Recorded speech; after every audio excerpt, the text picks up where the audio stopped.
Chaudhuri 2018, Thompson 2012, Lepkowski 2008A y Celtis et al. 1980. Por ejemplo, si pretendes investigar las razones por las que ciertos asesinos seriales jóvenes de 18 a 22 años fueron capaces de privar de la vida a otros seres humanos, la unidad de muestreo, el caso, sería el asesino, lo que seleccionó,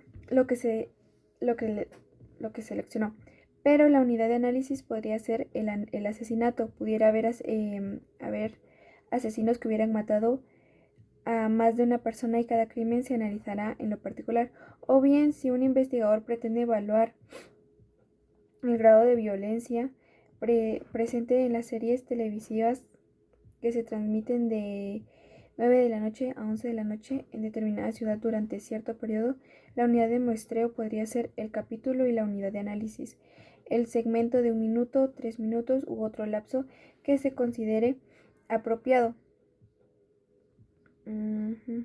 Otro caso sería el estudio de Hernández Sampieri 2008 para explorar la vinculación empírica entre el clima y la cultura organizacional.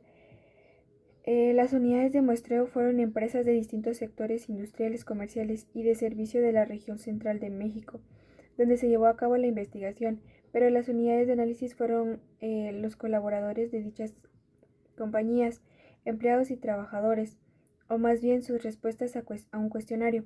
Asimismo, en diferentes investigaciones médicas, las unidades de muestreo son pacientes o enfermos y se incluyen en distintas unidades de análisis para cada caso: muestra de sangre y orina, respuestas a entrevistas clínicas, expedientes médicos, etc. La diferencia es sutil, pero debe tomarse en cuenta una vez precisadas la unidad de muestreo y análisis, sean o no las mismas.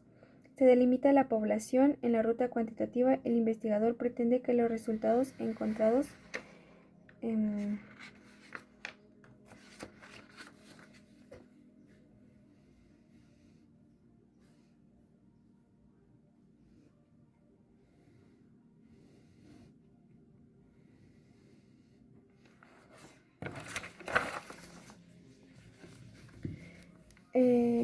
extrapolen a la población en el sentido de la validez externa que se comentó al hablar de experimentos. El interés es que tu muestra sea estadísticamente representativa. Delimitar la población o universo. Una población es el conjunto de todos los casos que concuerdan con una serie de especificaciones y que resulta de interés para una investigación en particular, de acuerdo con el planteamiento del problema. Lord 2022, Chaudhuri 2018 y Lepkowski 2008b. Una deficiencia que se presenta en algunos trabajos de investigación es que no describen lo suficiente las características de la población o consideran que la muestra la representa de manera automática. Por ello, es preferible establecer tales características con claridad, con la finalidad de delimitar cuáles serán los parámetros muestrales. Lo anterior puede ilustrarse con un ejemplo. Imagínate que quisieras realizar un estudio para describir cuáles son las condiciones en que viven los obreros que trabajan en empresas ubicadas en la provincia o estado de Guanajuato, México. Lo primero sería especificar qué obreros de todas las empresas de la provincia o estado, o solamente los que residen en principales ciudades como León, Guanajuato, Celaya, Irapuato y Salamanca. Si es así, de todas las industrias, de todas las colonias o barrios. Entonces, cabe precisar si se hizo desde el planteamiento ya es muy fácil. Por ejemplo, obreros que habitan en todas las zonas urbanas de Guanajuato y que trabajan en empresas fabricantes de automóviles terminados establecidas en tal provincia o estado. En este ejemplo, la población se delimitaría con base en la figura 8.3. Esta definición elimina, por lo tanto, a los obreros que no vivan en el estado de Guanajuato, que no trabajan en empresas fabricantes o automóviles terminados, incluso a los que colaboran en empresas de autopartes, a empleados administrativos y ejecutivos que están contratados por las productoras de vehículos automotrices y permite un estudio más realista a llevar a cabo. En este y otros casos, la delimitación de las características de la población no solo depende de los objetivos de la investigación, sino de otras razones prácticas. Un estudio no será mejor por tener una población más grande. La calidad de un trabajo investigativo estriba en delimitar claramente la población con base en el planteamiento del problema. Las poblaciones deben situarse de manera concreta por sus características de contenido, lugar y tiempo, así como accesibilidad. De nada te sirve plantear un estudio si no es posible que tengas acceso a los casos o unidades de interés. Es importante perfilar con exactitud los criterios de inclusión y exclusión de la muestra. Por ejemplo, en algunos estudios suele precisarse el perfil de los casos a seleccionar por edad, género, nivel, etc. Además, en investigaciones médicas por tipo de enfermedad, estadio de esta y determinadas prescripciones. Al seleccionar la muestra debes evitar tres errores que puedes cometer. 1. Desestimar o no elegir casos que deberían ser parte de la muestra, participantes que tendrían que estar y no fueron seleccionados. 2. Incluir casos que no deberían estar porque no forman parte de la población. Y 3. Seleccionar casos que son verdaderamente inelegibles. Por ejemplo, en una encuesta o sondeo sobre preferencias electorales, entrevistas a individuos que son menores de edad y no pueden votar legalmente, no deben ser agregados a la muestra, pero sus respuestas incluyeron lo que es un error. Asimismo, y imagina que realizas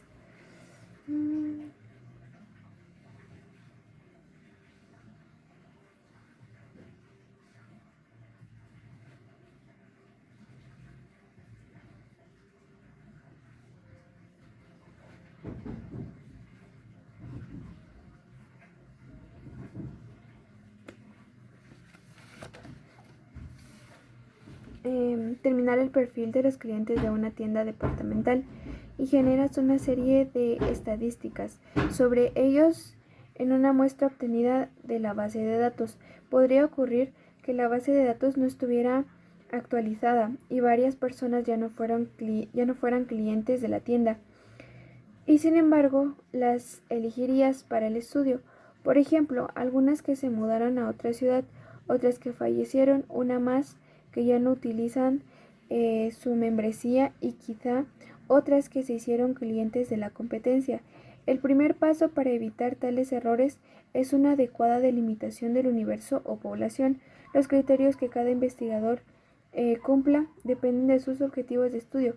Por ello, te insistimos en lo importante de establecerlos de manera muy específica. Un ejemplo de esto es Villar, Ballina, Soto y Medina 2016. Efectuaron un estudio para determinar el conocimiento, aceptación y uso de la medicina tradicional, alternativa y complementaria en médicos del Seguro Social de Salud Salud de Lima. Por lo tanto, solamente incluyeron a los médicos de las redes asistenciales Rebagliati, Almenara y Sabogal, y que aceptaron participar voluntariamente y firmaron el consentimiento informado respectivo, excluyendo a médicos de otras instituciones públicas o privadas e independientes, así como a quienes elaboraron un servicio de medicina complementaria que no se encontraban trabajando en el centro asistencial en el momento de la encuesta por vacaciones o licencia, o aquellos que no eran personal permanente del centro asistencial, pasantes o residentes. La población al momento de seleccionar la muestra era de 3.185 médicos que se encontraban en la planilla dentro de las 3 redes asistenciales de Lima en febrero de 2012. La muestra a la cual se les aplicó un cuestionario fue de 412.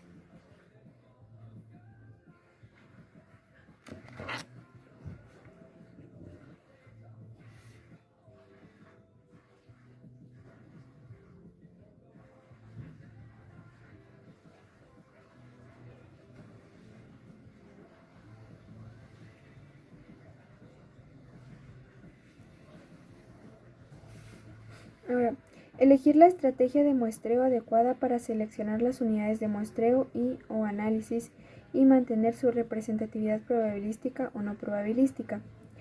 Hasta el momento hemos visto que se debe definir cuál será la unidad de muestreo y o análisis y cuáles son las características de la población. En este inciso te comentaremos sobre los tipos de muestra, con la finalidad de que puedas elegir las más convenientes para un estudio en particular. Con frecuencia has leído y escuchado hablar de muestra representativa, muestra al azar, muestra aleatoria, como si con los simples términos se pudiera dar más seriedad de los resultados. En realidad, pocas veces es posible medir a toda la población, por lo que obtenemos o seleccionamos una muestra. Y desde luego se pretende que este subconjunto sea un reflejo fiel del conjunto de la población. Todas las muestras en la ruta cuantitativa pretenden ser representativas. Por lo tanto, el uso de los términos al azar y aleatorios solo denota una clase de procedimiento mecánico relacionado con la probabilidad y con la selección de elementos o unidades, pero no aclara el tipo de muestra ni el procedimiento de muestreo.